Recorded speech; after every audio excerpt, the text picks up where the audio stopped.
Hello guys, myself Rishi Jain.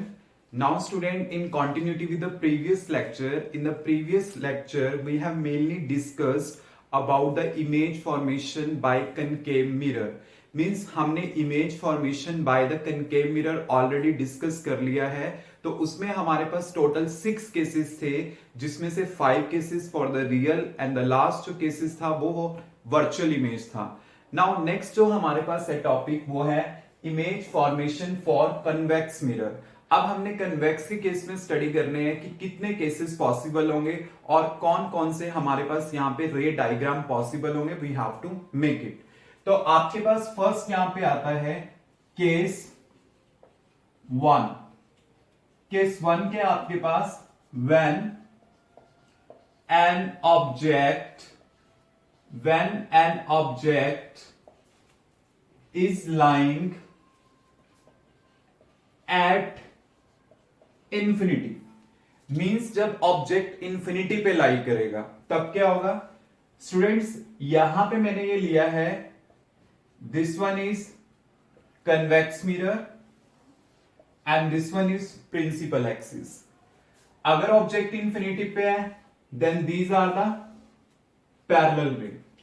Student you know very well कि ये जो मेरे पास मिरर है इसका सर्कल इस साइड कंप्लीट होता है. तो इस केस में जो हमारे पास फोकस होगा, सेंटर ऑफ कर्वेचर होगा, they must be lying on this side.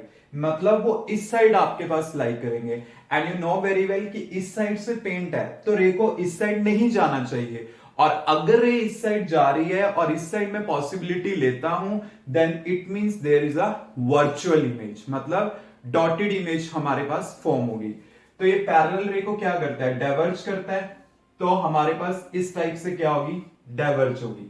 अगर ये डाइवर्ज हो रही है देन आप क्या करोगे, यहां पे इस टाइप से, यहां से और इस टाइप से यहां पे. And this one is a point F. You know very well क्योंकि मैंने रूल्स में ऑलरेडी आपको क्लियर कर दिया था, जो रे पैरेलल आएगी वो डाइवर्ज करेगी and appear to be meet at the focus. Only appear होगी, एग्जैक्टली मीट नहीं करेगी.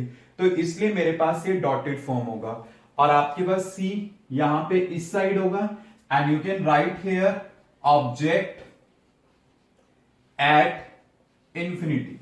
क्लियर. तो इस केस में क्या है कि अगर आपने बताना है what will be the position of the object at infinity, position of image at F behind the mirror, and what about the size of the image, point size, and what about the nature, because you know there is a dotted line so image is virtual and erect, because जो virtual होगी वो erect भी होगी.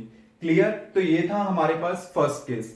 Now second case, case number 2 जो हमारे पास होगा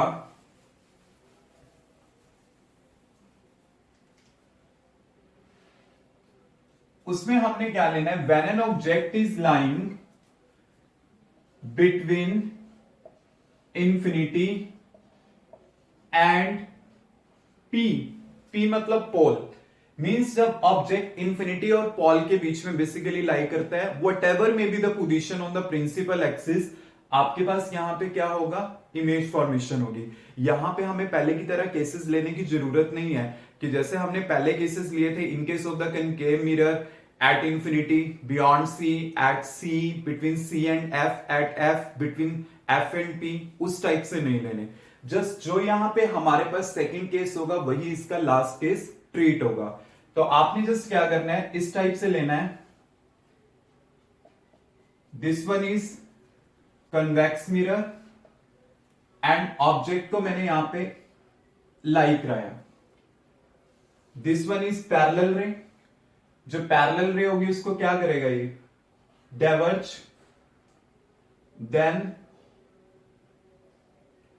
this one is F and one is at pole. ये आपके पास इस टाइप से होगी, आपको ये पहले ही बताया था. अगर इस टाइप मैंने लेनी है देन यहां पे क्या होगा, ये डॉटेड होगा. Clear. Parallel and from pole, and ये मेरे पास यहां पे इमेज फॉर्म होगी. क्लियर. तो ये आपके पास ऑब्जेक्ट था ए बी एंड यहां पे इमेज बन रही है A dash B dash. And student you can see कि जो यहां पे इमेज का साइज है इसके कंपैरेटिवली क्या है, स्मॉल है। तो इस केस में जो वर्चुअल इमेज हमारे पास बनेगी वो स्मॉल साइज की बनेगी। तो एक तरह से हम क्या कह सकते हैं यहां पे, what is the position of the object between infinity and pole. Position of image क्या होगा यहाँ पे, बिटवीन P एंड F। यहां पे हमारे पास इमेज फॉर्म हो रही है। What is the size of the image, small size. And what is the nature of the image, virtual and erect. Because you know this is a dotted, तो ये virtual होगी, erect मतलब ऊपर की side है, अबव द प्रिंसिपल एक्सिस। तो इसका मतलब ये क्या होगी, हमारे पास वर्चुअल एंड इरेक्ट होगी। यू कैन सी, और आप कंपैरिजन भी कर सकते हो कि इसमें जो हमारे पास वर्चुअल केसेस बने हैं, वर्चुअल केसेस में हमारे पास यहाँ पे जो इमेज बनी है वो स्मॉल साइज की बनी है, और जो कनकेव में हमारे पास ओनली वन केस जो वर्चुअल बना था वहां पे इमेज का साइज क्या था, एनलार्ज था। So you have to note these differences because these differences are important from examination point of view. तो आपको ये चीज क्लियर होनी चाहिए, इसमें स्मॉल साइज का था और उसमें आपके पास क्या था, लार्ज साइज का था। क्लियर? तो ये चीजें आपको यहाँ पे क्लियर होनी चाहिए। Any doubt student? And always remember arrow is must. Without arrow there is no ray diagram. Clear?